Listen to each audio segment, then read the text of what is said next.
Muy buenas, amables televidentes. El conversatorio de la Fundación Institucionalidad y Justicia del día de hoy cuento con Nada Marien Montero Bers, rectora de la Escuela Nacional del Ministerio Público. Marien, gracias por haber correspondido a este conversatorio de la Fundación Institucionalidad y Justicia. Muchas gracias. El honor es mío estar aquí y acompañarles en este breve espacio para conversar. Uno de los sectores o de las instituciones que desde el punto de vista de la formación académica más ha avanzado en los últimos años, sin lugar a dudas, es todo lo que tiene que ver con el Ministerio Público. Y no hay duda de que eso se debe a que hace más de una década se crea la Escuela Nacional del Ministerio Público. ¿Cómo ha impactado eso? Porque la verdad es que ha habido un antes y un después. Y en mi caso, que he estado en el Consejo Nacional en el Consejo Académico de la Escuela Nacional del Ministerio Público, me he dado cuenta de ese cambio en cuanto al acervo jurídico que se ha dado en cada uno de nuestros fiscales, nuestros procuradores de cortes, en fin. ¿Qué impacto? ¿Cómo tú has venido evaluando esa situación? La realidad es que a raíz de que la Escuela Nacional del Ministerio Público es un instituto de educación superior, lo que nos acredita a formar profesionales en educación superior, desde ese momento la escuela cambió en el sentido de que ya los fiscales pueden especializarse aún más y profesionalizar su quehacer. Es así que cada vez más es necesario que los fiscales cuenten con maestrías y especialidades que los ayuden a llevar a cabo su rol de forma más eficiente y más específica. Por ejemplo, cuando uno ve lo que se ha hecho en los últimos 3 o 4 años, en donde tú has estado como rectora de la institución, parecería que ha sido, eso lo estoy diciendo yo, probablemente el periodo más prolífico de la escuela. He visto que el impacto que han tenido, por ejemplo, sus programas de formación, ha sido impresionante.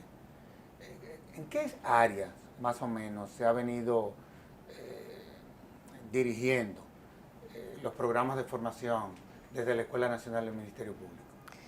La realidad es que después de la pandemia nos dimos cuenta que todo cambió.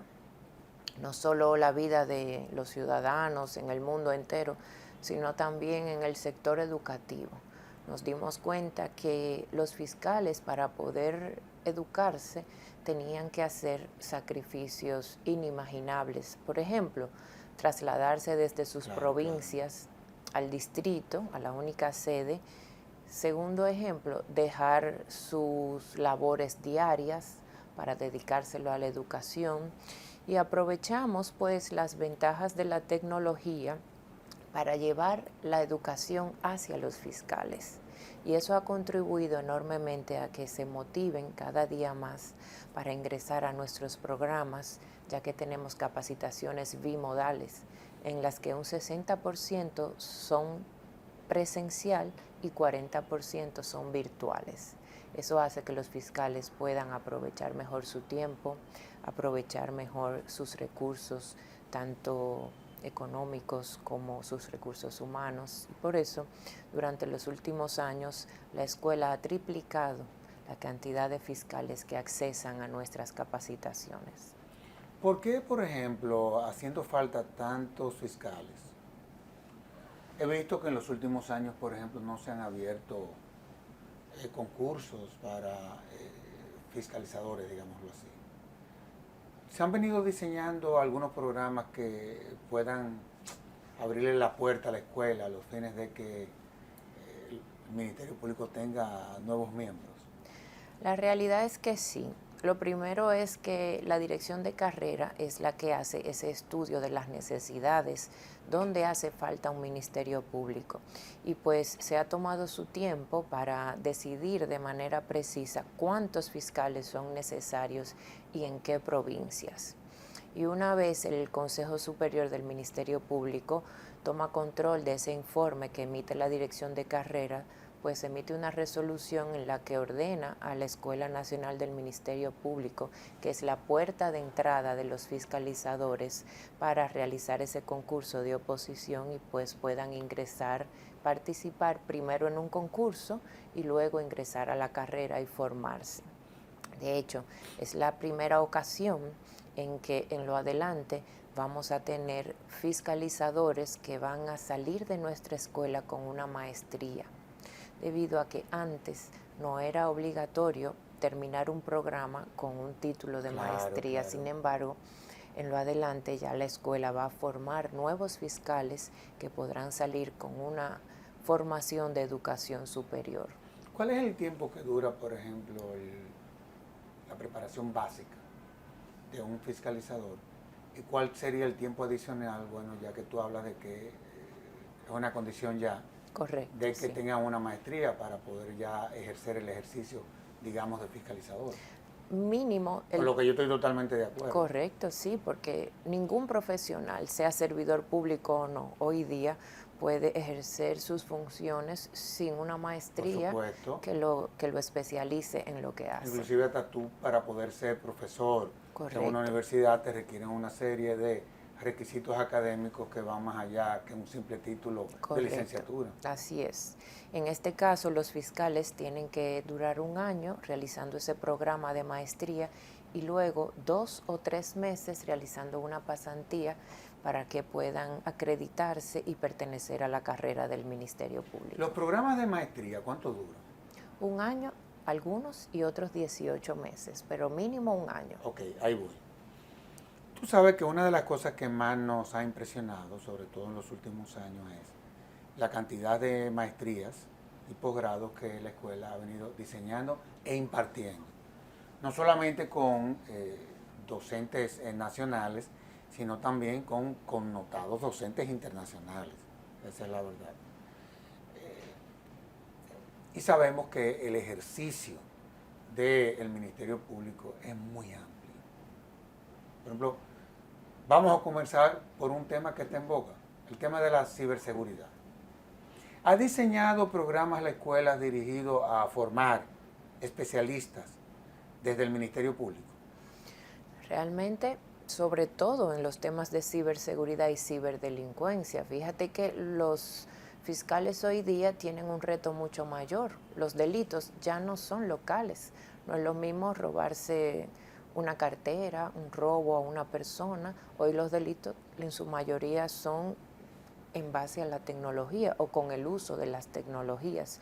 Y en ese sentido, desde años atrás, la escuela vio la necesidad de crear este programa, trabajó arduamente en la creación de un programa de corte internacional con una universidad internacional y preparamos el primer grupo de fiscales en una maestría denominada Ciberseguridad Operacional e Inteligencia Digital, de tal manera que los fiscales puedan comprender la problemática de la ciberdelincuencia y pues abordarla de una manera más eficaz, incluso con experiencia comparada de otros países. Yo te hago la pregunta porque a veces se nos olvida que la modalidad del crimen cambió. Correcto. Y ya todo lo que son los crímenes y delitos no se limitan a homicidios, asesinatos, violaciones, sino que hay una serie de elementos que no dejan de ser novedosos. Correcto. De hecho, te puedo decir que en ocasión, hace unos días, decía yo a unos fiscales que todos los fiscales deberían cursar la maestría de ciberdelitos y ciberseguridad, porque cuando los fiscales fuimos a la escuela, a las universidades, los delitos en su mayoría eran análogos. Claro. Hoy todos los delitos son digitales, entonces es como estudiar de nuevo, no solo la forma de perseguirlos, sino también esa normativa que se va a aplicar. Tú sabes que uno de los, yo diría que es una tragedia que vive el país, es todo lo que tiene que ver con la violencia intrafamiliar, la violencia contra la mujer. ¿Ha diseñado la escuela programas en esa dirección? Porque acuérdate que a las víctimas de ese tipo de delito, evidentemente de que el trato es diferente, es muy diferente. inclusive hasta la forma de tú presentar la acusación, como se trata de hechos que son tan, que vulneran mucho a la mujer.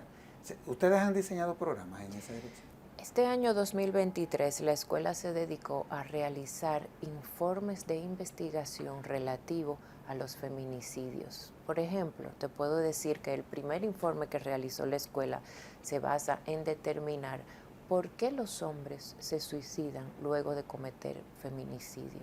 Estudiar esa conducta del hombre, esa conducta social desde el punto de vista de la mujer maltratada y también del hombre agresor. De tal manera que en enero de 2024 uno de los retos justamente es desarrollar una maestría en género y en victimología aplicada para poder abordar de una forma más efectiva, tomando en cuenta el tema sociológico de la problemática, que los fiscales puedan comprender de una manera más amplia la problemática y por supuesto que el desarrollo legislativo de nuestro país le permita también trabajar en la erradicación de este crimen. Cuando uno analiza, bueno, tú y yo hemos estado muy ligados al Ministerio Público desde hace, yo puedo ser tu papá, pero tú entraste muy temprano a esa área y has ocupado diferentes posiciones hasta que llegaste a ser la rectora de la escuela, esa es la verdad, o sea, no eres una improvisada, aparte de que entraste ahí por concurso, en fin, y yo soy testigo de todo lo que fue ese proceso. Así es. Y la verdad es que tú tienes un currículum académico, la gente no lo sabe, pero es impresionante. Gracias, sí. Partiendo de la edad que tú tienes. Tú sabes, y hago este introito, un tanto como para poder hacerte la pregunta y ver si la escuela va en esa dirección. Tú sabes que nosotros tenemos un código penal del siglo XIX, que es la herramienta de los fiscales para poder investigar, sustentar, fundamentar y presentar y defender el caso. Y poder construir la teoría, la famosa teoría del caso. Pero, como decíamos anteriormente, la modalidad del crimen cambió. Y hay muchos tipos penales que inclusive que son producto de la era moderna, por esa tecnología de la que tú hablaste, que muchas veces nuestros códigos ni nuestras leyes tipifican. ¿Cómo se ha hecho la escuela? Un tanto como para poder enseñar a los muchachos, ¿verdad? De qué es de lo que se trata y de cómo ellos entonces, cuando se les presenten los casos, ellos lo van a instrumentar. ¿Cómo se ha venido manejando? Porque estoy consciente de que se ha hecho un trabajo monumental en esa dirección que la sociedad desconoce. Es una pregunta bastante interesante porque de hecho, ciertamente todos conocemos que nuestros códigos necesitan ser actualizados. Claro. Por suerte tenemos varias leyes que van en ese sentido, las cuales en poco tiempo también necesitan ser actualizadas. Claro. Sin embargo, hay una experiencia que compartimos en la Escuela Nacional del Ministerio Público con otras instituciones que nos ha ayudado de forma importante, y es que hemos abierto nuestras capacitaciones a fiscales de otras latitudes. Imagínate un diplomado en el que participan fiscales dominicanos, con fiscales colombianos, de Costa Rica también, con fiscales de Costa Rica, sí, panameños también, con fiscales de Chile, que son países que tienen una experiencia importante en su quehacer, en su día a día. Sus fiscales trabajan casos de gran relevancia y pues esa experiencia compartida entre fiscales, asumiendo un proceso de capacitación en conjunto, sin duda que ha enriquecido a los fiscales de nuestro país. Y tú preguntarás, pero ¿solo compartir una experiencia? La realidad es que de esas capacitaciones también compartimos lo que son protocolos de actuación, que en definitiva no son leyes, pero sí son protocolos que nos dan una idea de cómo trabajar casos paso a paso y cómo llegar a feliz término. pero sobre todo ayuda a los fiscales a que pueda haber ese proceso de cooperación judicial internacional en casos, por ejemplo, que son transnacionales.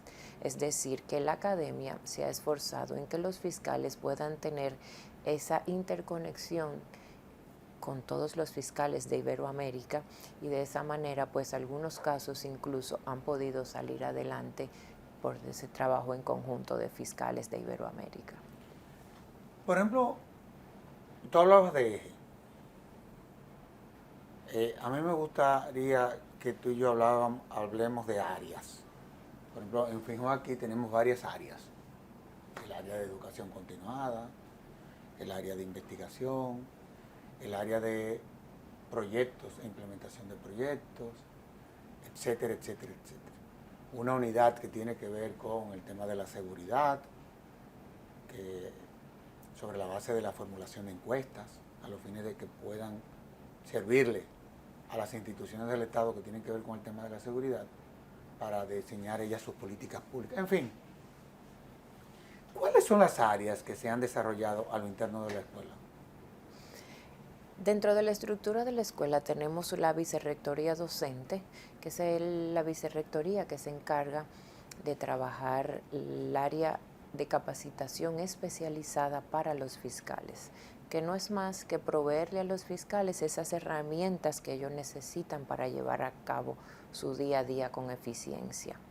Y también tenemos un área de capacitación continua, que es el área que se encarga de trabajar a todos esos miembros de la Procuraduría General de la República que sirven de apoyo a los fiscales, de tal manera que cada fiscal cuente con un personal de apoyo que también conozca algunas herramientas para que pueda servir de soporte de manera importante. Eso por un lado, pero por otro lado también tenemos lo que es la Vicerrectoría de Investigación e Innovación, que es la vicerrectoría que se encarga de desarrollar esas investigaciones que nos va a servir para poder llevarle a los fiscales aquello que ellos necesitan. También esos procesos de innovación para saber cuál es la mejor herramienta para poder darle a los fiscales un formato adecuado para llevarle esas herramientas también.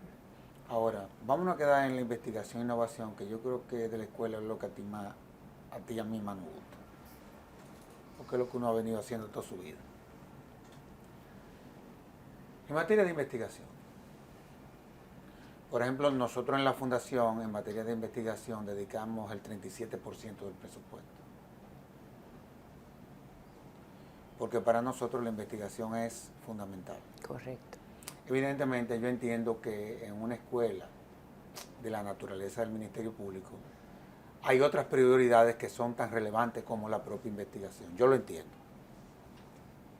Pero yo por lo que conozco de tu génesis, yo entiendo que y sé que esa ha sido siempre una de tus principales inquietudes. ¿Cómo tú has venido manejando eso al cabo de estos años? O sea, porque yo he visto que en esa área se ha fortalecido. Es la realidad, ¿eh?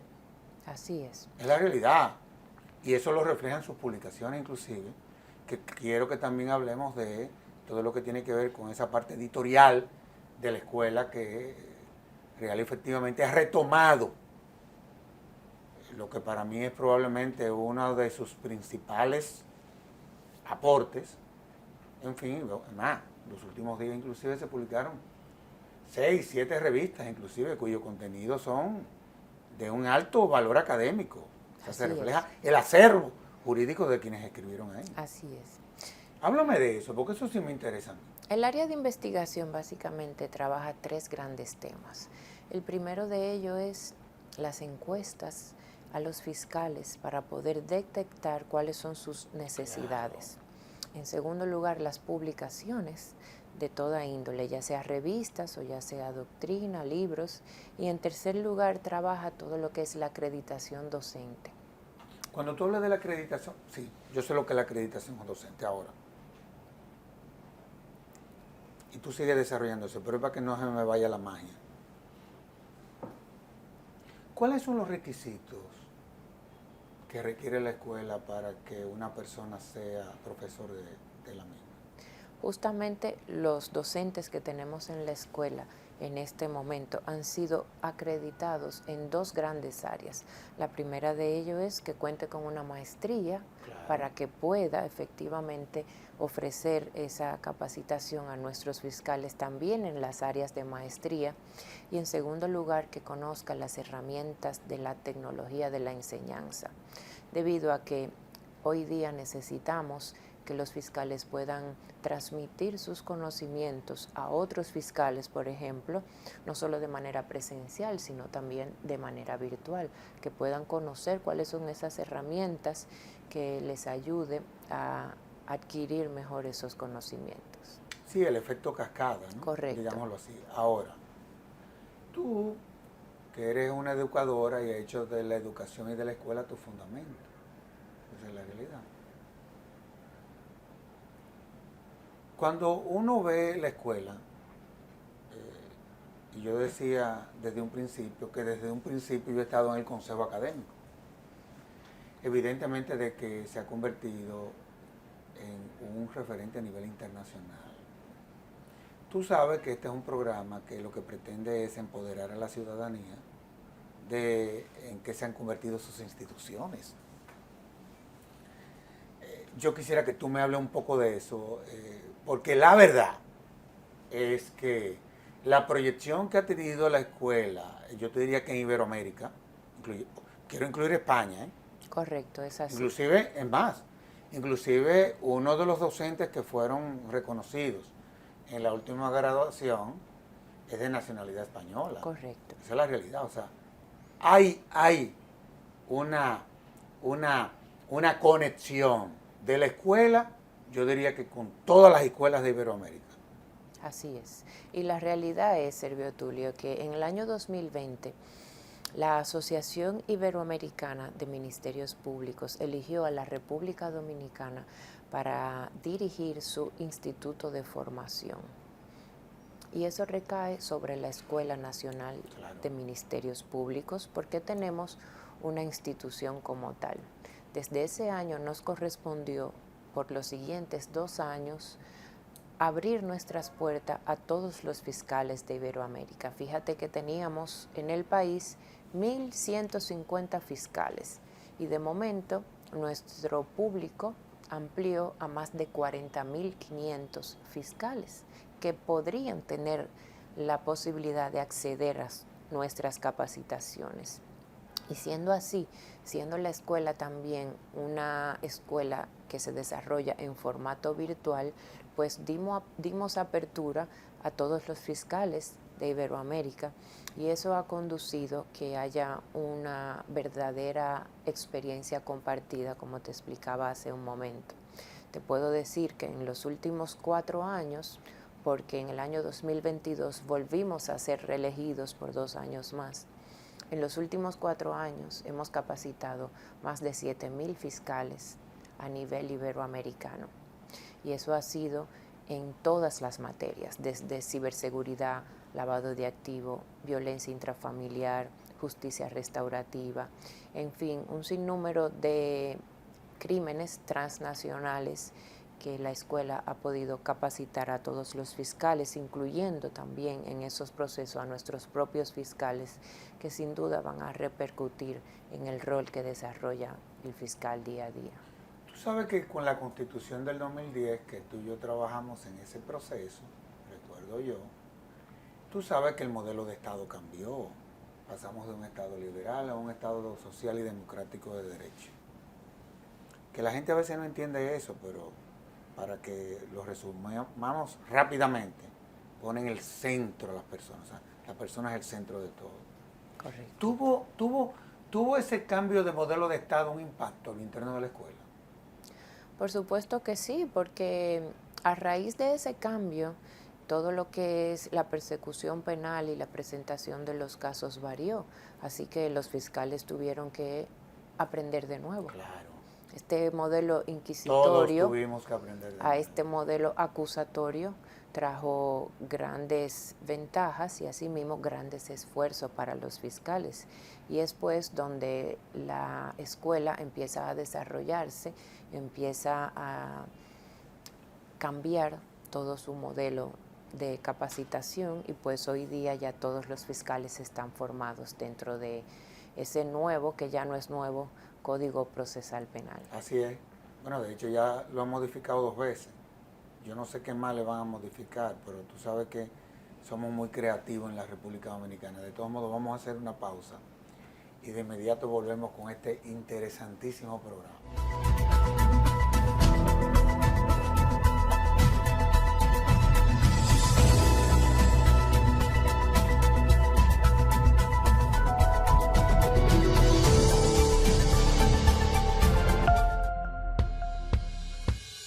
El Instituto de Educación Superior Escuela Nacional del Ministerio Público, como institución educativa especializada cuya misión especial es la formación y capacitación de los miembros del Ministerio Público y personal técnico y administrativo, ha tenido un impacto importante en la evolución a la vanguardia con el sistema educativo mundial.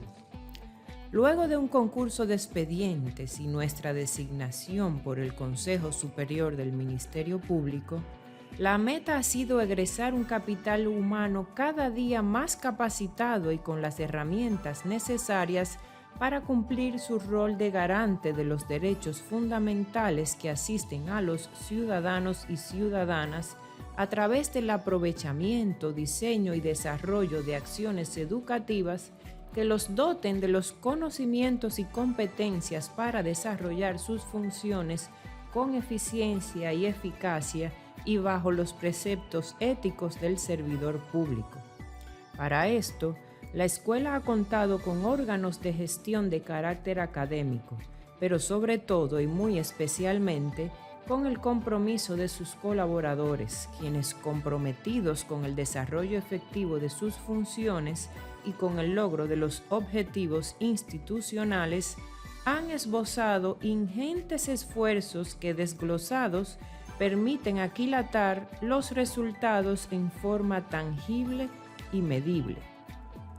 Durante los 4 años de gestión comprendidos entre el período de 2020, 2021, 2022 y 2023, hemos logrado dar cumplimiento a nuestro objetivo principal de formar y capacitar al Ministerio Público, logrando alrededor de 35,000 impactos a miembros del Ministerio Público y personal técnico administrativo de la Procuraduría General de la República a través de distintas modalidades de programas como diplomados, cursos, conversatorios, talleres, webinars, seminarios y congresos nacionales e internacionales, entre otros, y con la ejecución de 167 nuevos programas de acciones formativas que han resultado en más de 15,000 certificaciones oficiales.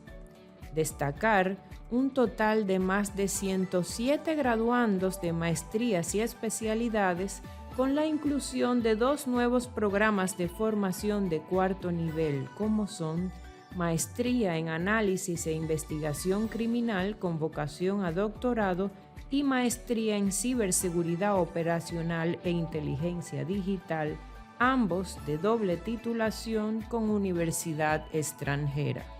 Asimismo, reconociendo que la investigación e innovación son ejes fundamentales y necesarios para el desarrollo integral de toda institución de educación superior, hemos realizado 2 proyectos de investigación sobre el perfil criminológico de la víctima y el victimario de violencia de género y el perfil de los feminicidas, suicidas y agresores que intentaron suicidarse en República Dominicana durante el periodo 2016-2020, los cuales fueron presentados a las áreas correspondientes con la firme visión de aportar estudios y herramientas que contribuyan al conocimiento de la realidad sociojurídica nacional e internacional vinculadas al rol del Ministerio Público, al debate académico y a la innovación de la Escuela Nacional del Ministerio Público. En esta misma área, se desarrollaron 4 competencias internacionales de ensayos y fueron publicadas un total de 10 números de la revista académica Investigación y Análisis, 4 ediciones acumuladas de los años correspondientes 2018 al 2020 y 6 nuevas ediciones de las revistas correspondientes al período julio 2020 a julio 2023. Estas nuevas ediciones fueron por primera vez diagramadas en casa, además de ser repensadas en un formato físico y digital para lograr un mayor alcance y eficientización de recursos. Por su parte, un aspecto fundamental del crecimiento institucional ha sido el proceso de internacionalización de la escuela, aprovechando las ventajas que nos ofreció dirigir por 2 períodos consecutivos el Instituto Iberoamericano de Ministerios Públicos como órgano educativo de la Asociación Iberoamericana de Ministerios Públicos, AIAM, y formando parte del Comité Ejecutivo de la Asociación, con lo cual hemos tenido acceso a 22 fiscalías conformadas por más de 40.500 fiscales de Iberoamérica que se han adherido a nuestro quehacer académico, tanto estudiantes como docentes, logrando avances para promover e impulsar la integración de la comunidad internacional, la cooperación judicial internacional, el estudio compartido de casos y la experiencia comparada. En ese sentido, tomando en cuenta las oportunidades que enfrenta la capacitación efectiva a los distintos países que conforman la asociación, hemos alcanzado un total de 7.968 impactos a través de capacitaciones virtuales sobre temas concernientes a la región, especialmente el crimen organizado, la trata de personas, lavado de activos, ciberdelitos y otros delitos transnacionales. Adicionalmente, y a los fines de aprovechar las alianzas estratégicas para la debida expansión académica de la escuela y capacitar a los miembros del Ministerio Público con mayores estándares, hemos realizado diferentes acuerdos en beneficio de la formación, destacando la formalización de 11 firmas de acuerdos internacionales y 17 acuerdos con entidades nacionales, para un total de 28 acuerdos que han servido de apoyo e intercambio de acciones tendentes a la formación. Con respecto a los proyectos especiales desarrollados durante esta gestión, podemos destacar la Mesa de Ayuda, creada con el objetivo de brindar asistencia al estudiantado en la transición hacia la virtualidad en nuestras capacitaciones virtuales. Asimismo, se creó y se implementó el proyecto Deserción Cero, el cual consiste en mitigar la deserción, identificando los motivos de la misma y estableciendo metodologías de seguimiento al estudiante en los programas de capacitaciones continuas y especializadas. Dicho proyecto surgió de la necesidad de migrar desde el formato presencial hacia un formato de capacitaciones virtuales, resultando hasta la fecha una disminución porcentual de la deserción en las capacitaciones continuas de un 40% en el 2020 a un 3.5% en el 2023 y en las capacitaciones especializadas de un 51% de deserción en el 2020 a un 8% en el 2023. Reconocer el esfuerzo continuo de un equipo dispuesto y comprometido en la ejecución de acciones educativas competitivas e innovadoras a través de la eficientización, la democratización y la apertura de los programas de formación ha permitido lograr en este trayecto una academia reconocida nacional e internacionalmente por su excelencia, Agradezco personalmente el apoyo del Consejo Superior del Ministerio Público y Académico, los cuales han propiciado con su aliento la consecución de grandes logros para sembrar el crecimiento indetenible de esta academia en el porvenir. Marín, bueno, la verdad es que es grandioso, sobre todo, oye, que bien editado tuvo el video este que acabamos de ver tú y yo, ¿eh? La realidad es que sí, hicimos Y muy un buena video producción también. muy preciso, es un video hecho en casa por nuestro equipo. Como sabes, el equipo de la Escuela Nacional del Ministerio Público tiene un gran compromiso desde siempre con su escuela y pues se esfuerzan de forma importante por dejar una historia en todo lo que es la información de la escuela. Yo a veces me pregunto, ¿cómo es posible? Eso lo estoy diciendo yo. Además, yo sé que la procuradora no se va a poner brava conmigo por eso. Concho, con tan pocos recursos que cuenta la escuela, pero no en tu gestión, en todas. Y cómo ese recurso se multiplica como si fuera el maná, una cosa impresionante. Sí, como tú bien dices, no es la escuela, es el Ministerio Público en general y pues hay prioridades. Una prioridad es la misión fundamental del Ministerio Público y también está la escuela. Por suerte hemos recibido mucho apoyo de la magistrada Miriam Germán porque ella es una educadora, ella conoce la importancia de la educación y sobre todo para los fiscales.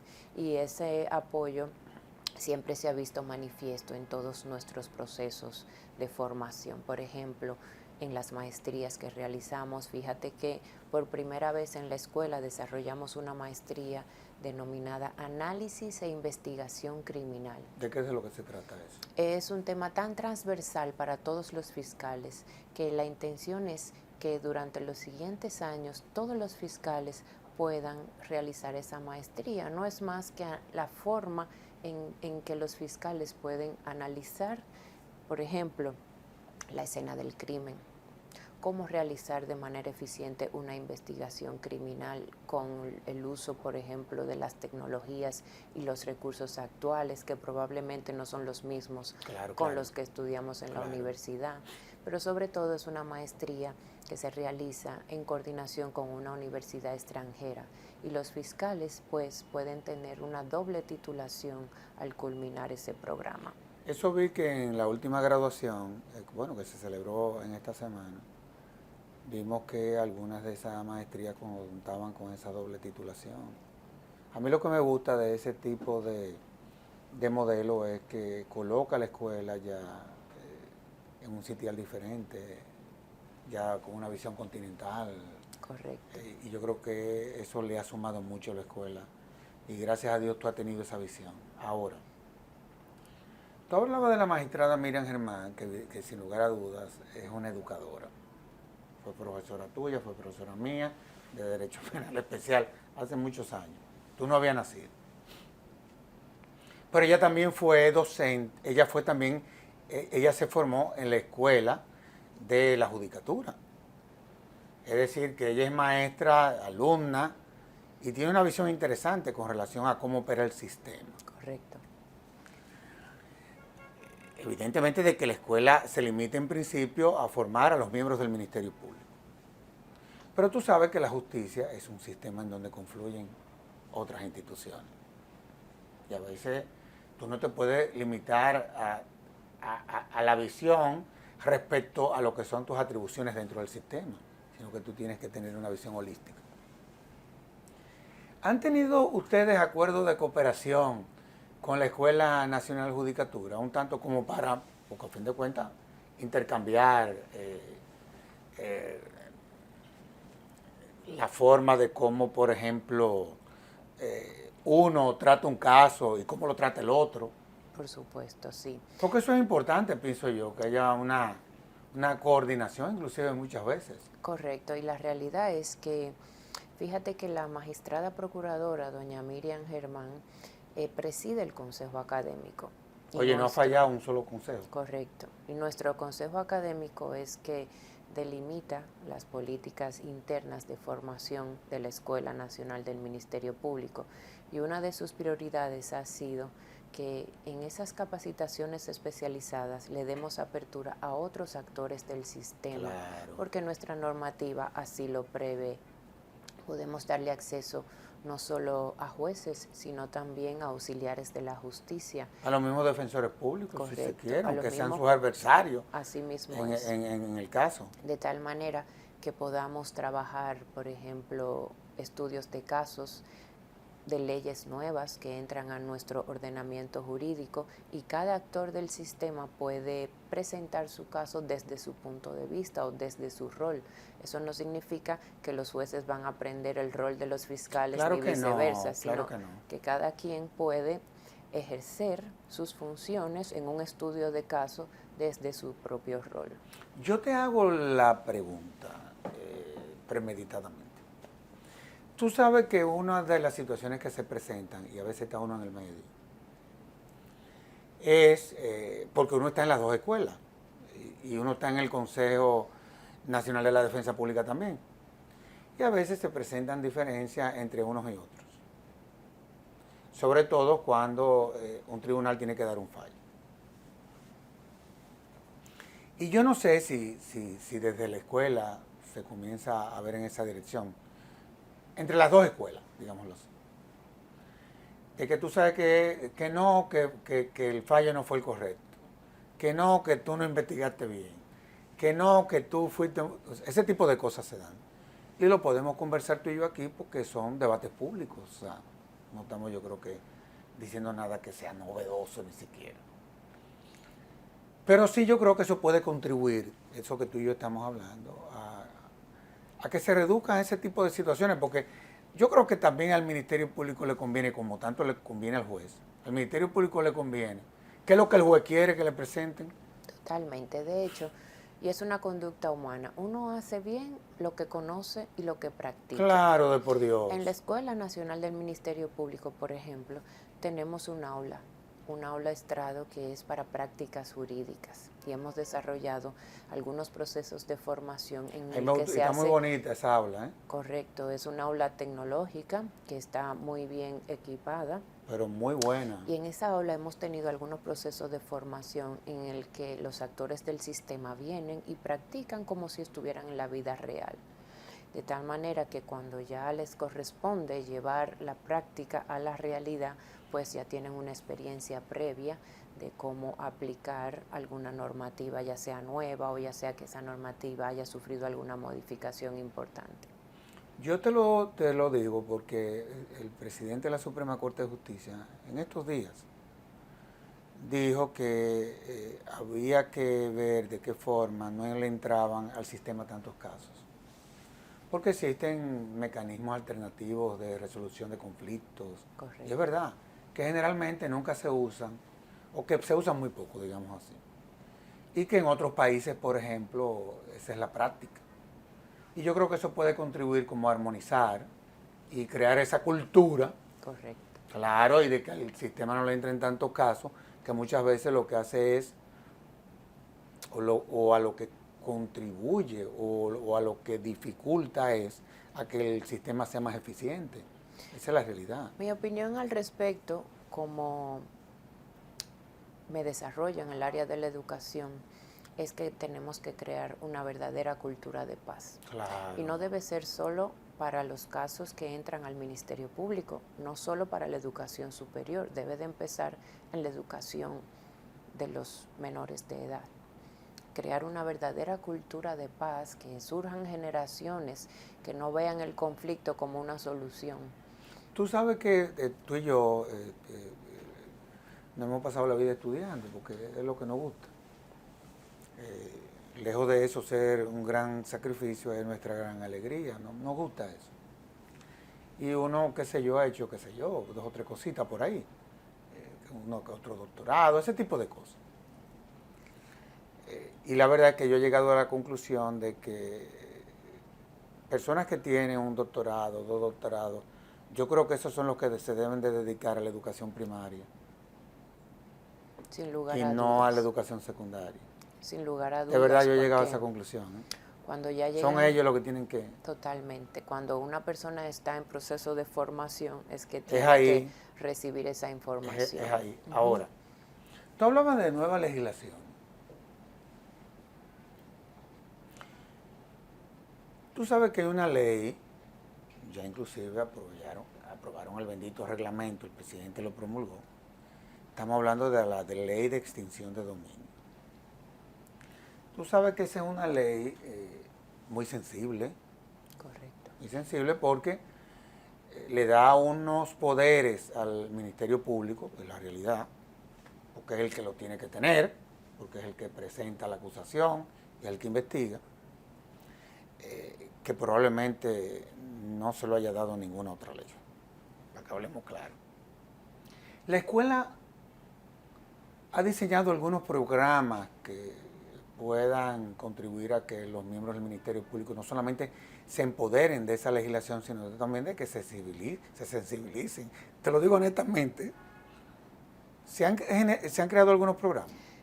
Desde hace probablemente 3 años, incluso antes de haberse promulgado la ley de extinción de dominio, la escuela viene trabajando, estudiando otras legislaciones. Fíjate, seguro la colombiana. Correcto. Por ejemplo, la colombiana es la ley modelo en toda Iberoamérica, claro. y tienes más luces que sombras. Entonces, esa ley fue estudiada arduamente por nuestra escuela y vimos cuáles eran esas bondades que nos permitieran, una vez se aprobara en nuestro país, poder presentar a nuestros fiscales, y así sucedió. Una vez se promulgó la normativa internamente, pues hicimos no 1 ni 2, sino muchos procesos de formación con extinción de dominio y con la colaboración de la experiencia colombiana, que existe todo un departamento en la Fiscalía de Colombia que se encarga del proceso. Una estructura muy bien. Correcto, una estructura que tiene tiempo ya y funciona Yo recuerdo, bastante yo no sé bien. si tú fuiste cuando Alejandro Moscoso era fiscal, que fuimos precisamente a Colombia. Bueno, estábamos trabajando la ley de lavado de activos, acuérdate.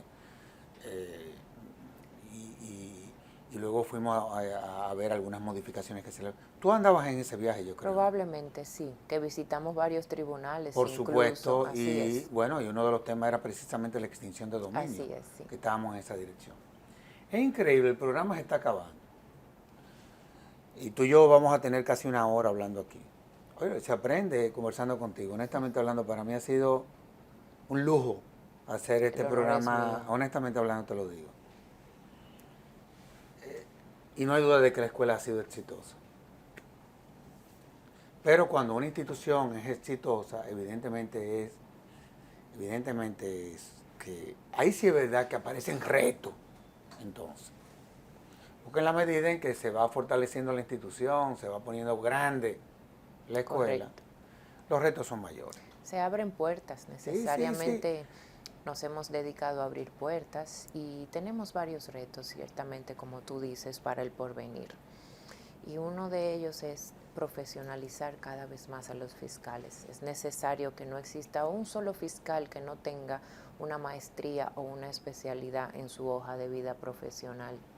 Pero sobre todo también es necesario acercar mucho más la escuela hacia todas las provincias, que todos los fiscales tengan mucho más acceso, seguir democratizando las capacitaciones, y me refiero a que sea la voluntad de los propios fiscales de quererse capacitar lo que los motive a llegar a nuestra escuela. ¿Y cómo se logra? Con programas de calidad, con programas de formación que puedan servirle en su trabajo y que puedan evidentemente servir de herramienta idónea para llevar a cabo los casos a feliz término.